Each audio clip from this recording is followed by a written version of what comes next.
Halo anak-anak kelas 3, apa kabar? Semoga masih dalam keadaan sehat dan juga tetap semangat ya dalam belajar. Nah, hari ini kita lanjut lagi materi kita, yaitu materi IPA. Silahkan siapkan buku catatan kamu. Ya, kita hari ini akan membahas tentang manfaat gerak benda.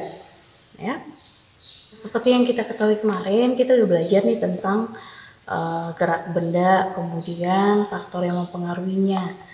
Dan ternyata gerak benda ini sangat bermanfaat ya. Nah, dari macam gerak yang kita sudah pelajari itu bermanfaat ya.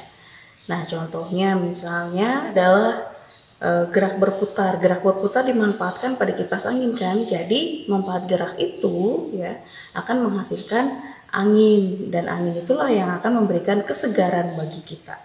Nah, jadi ya, gerak benda dimanfaatkan manusia untuk berbagai keperluan. Contohnya, ketika kita berangkat sekolah, kita akan naik atau menggunakan sepeda motor, mobil, ataupun sepeda, ataupun berjalan kaki. Sehingga semua pergerakan yang terjadi akan mengantarkan kita sampai ke tujuan ya. Jadi gunanya gerak ini adalah membantu kita dalam melakukan aktivitas sehari-hari ya, dan juga membantu kita untuk mencapai sesuatu. Kalau tidak ada gerak, maka kita tidak akan bisa mencapai sesuatu. Contohnya, kalau kamu mager nih, malas gerak, ya maunya tiduran aja, emang bisa piring datangin kamu? Nggak ada kan? Justru kamu akan bergerak dan mengambil piring ya, untuk makan ataupun mau mengambil minum, itu perlu gerak. Nggak mungkin dong air yang bisa datang begitu aja dekat kamu, kan tidak demikian. Nah, karena itulah manfaat gerak ini ya sangat banyak sekali dalam kehidupan sehari-hari kita ya. Selain yang tadi untuk keperluan kita, misalnya yang tadi ya. Nah, ada juga ada pergerakan yang disebut dengan rotasi. Artinya bumi bergerak pada porosnya, sehingga setiap bagian bumi atau belahan bumi dapat terkena sinar matahari. Kalau tidak bergerak, maka kita tidak akan mendapatkan sinar matahari ya.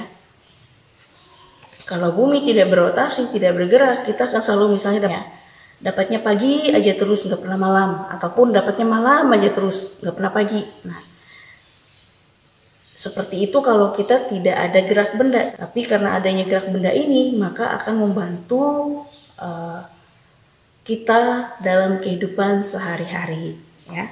Itulah beberapa manfaat dari gerak benda dalam kehidupan kita sehari-hari ya. Dimana tadi sudah kita bahas, kalau gerak benda itu dimanfaatkan oleh manusia untuk berbagai kepentingan atau keperluan, serta dengan adanya pergerakan maka kita bisa sampai ke tujuan ya. Nah, selain itu juga ya, ada berbagai manfaat gerak benda ya, terutama misalnya digunakan dalam berbagai bidang. Yang pertama adalah bidang transportasi, kemudian pembangkit listrik, kemudian permainan-permainan, serta kebutuhan kita lainnya. Oke, itulah materi kita hari ini tentang manfaat gerak benda.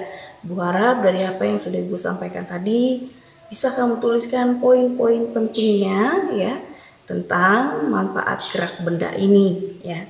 Dan untuk latihan kamu di rumah ya, silahkan ambil buku latihannya, bukan bacakan soal untuk kalian ya. Nomor 1, bagaimana pengaruh luas permukaan benda terhadap pergerakan benda? Tuliskan satu contohnya. Yang kedua, tuliskan manfaat dari gerak benda serta tuliskan contohnya. Yang ketiga, tuliskan 2 penyebab benda mudah bergerak. Oke, silakan kalian kerjakan dan dikumpulkan pada waktu sudah ditentukan. Oke, sampai di sini dulu pertemuan kita hari ini. Ingat, tetap sehat, tetap semangat, selalu jalankan protokol kesehatan ya. Dengan cara selalu menggunakan masker ketika berada di luar. Kemudian jangan lupa cuci tangannya dan juga jaga jarak dengan orang di sekitar kamu. Sampai di sini dan sampai jumpa.